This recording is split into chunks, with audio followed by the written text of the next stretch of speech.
ఇంకో పుస్తకం ఏంటంటే చదువుతున్నది through the chakras, a tale of adventure in the 7 golden pyramids by Nayaswami Savitri Simpson. Through the chakras, a tale of adventure in the 7 golden pyramids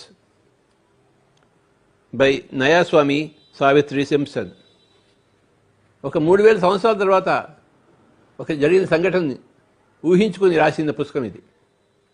అంటే 3000 సంవత్సరాల తర్వాత, ఇప్పటి నుంచి ఇంకో 3000 సంవత్సరాలు. ఎంత బాగుందో.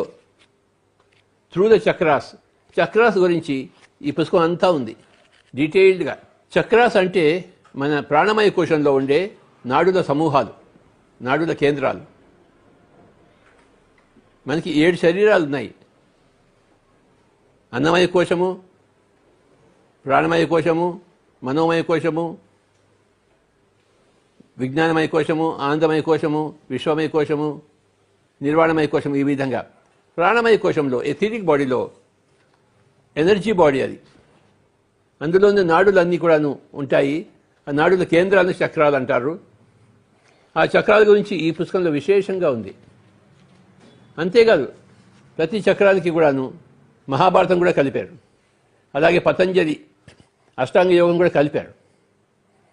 ఉదాహరణకు కుండలిని శక్తి అంటే ద్రౌపది అని, మూలాధారం అంటే సహదేవుడని, స్వాధిష్టానం అంటే నకులుడని, మణిపూరకం అంటే అర్జునుడని, అనాహతం అంటే భీముడని, విశుద్ధం అంటే యుధిష్ఠిరుడని, ఆజ్ఞాచక్రం అంటే భీష్ముడు మరి కృష్ణుడు అని, ఈ విధంగా అంతా చెప్పబడి ఉంది.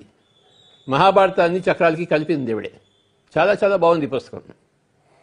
ఎంతో రసవత్తరంగా ఉంది. కథ ఇది ఒక నవల, కానీ ఎంత బాగుందో. మొత్తం ఆధ్యాత్మిక నవల. ఆధ్యాత్మిక జ్ఞానమంతా ఇందులో నిబిడీకృతమై ఉంది. ఈ పుస్తకాన్ని దయచేసి చదవాలి. అలాగే పతంజలి అష్టాంగ దాన్ని కూడాను ఈ చక్రాలు కలిపింది ఆవిడ. మూలాధారం అంటే యమమని, స్వాధిష్టానం అంటే నియమమని, మణిపూరకం అంటే ఆసనమని, అనాహతం అంటే ప్రాణాయామమని, విశుద్ధం అంటే ప్రత్యాహారమని, ఆజ్ఞ అంటే సంయమమని, అంటే ధారణ, ధ్యాన, సమాధి అని, ఈ విధంగా చక్కగా ఉంది ఈ పుస్తకం. ఇంకొక 5 పేజీలు ఉన్నాయి. ఈరోజు నేను కంప్లీట్ చేసేస్తాను. Through the chakras, a tale of adventure. Pyramids కూడా కలిపింది ఆవిడే. పిరమిడ్స్, చక్రాసు, మహాభారతము, పతంజలి వీటన్నిటిని సమీకరించింది, ఒక దగ్గర పెట్టింది. చాలా బాగుంది పుస్తకం. ఎంత బాగుందో. By Nayaswami Savitri Simpson. ఈవిడే యోగానంద పరమహంస గారి శిష్యుడైన క్రియానంద యొక్క శిష్యురాలు ఈవిడే.